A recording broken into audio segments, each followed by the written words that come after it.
INFJ, c'est le type de personnalité le plus rare. Dans le langage du célèbre MBTI, c'est l'archétype du stratège silencieux, celui qui voit plus loin qu'il ne parle. Sa force réside dans sa capacité à percevoir les intentions des autres et à relier entre elles des choses invisibles pour la plupart. L'INFJ vit guidé par un sens intérieur. Il observe, analyse, anticipe, mais révèle rarement ce qu'il perçoit vraiment. Pour lui, comprendre les autres est une manière de contrôler le chaos, de trouver de l'ordre dans le désordre émotionnel du monde. Le conflit intérieur d'un INFJ naît de la tension entre l'empathie et la distance. Il ressent la douleur des autres avec une telle intensité qu'il doit parfois se retirer émotionnellement pour éviter l'épuisement. Calme et doux en apparence, il cache en lui une activité mentale incessante, une analyse continue de chaque détail, de chaque mot. Sa psyché ressemble à un laboratoire où les émotions sont filtrées par l'analyse rationnelle avant de devenir des actions. Cette description correspond parfaitement au portrait psychologique d'un profileur, d'un analyste qui lit entre les lignes du comportement, d'un enquêteur sensible aux dynamiques émotionnelles d'un lieu.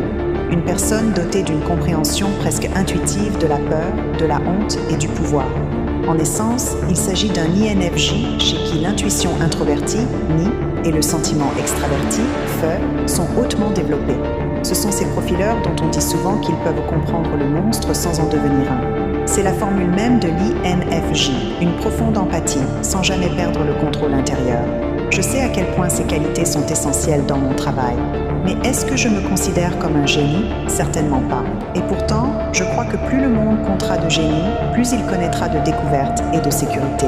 L'attention de la curiosité humaine se déplacera des tendances déviantes vers la découverte scientifique et transformatrice.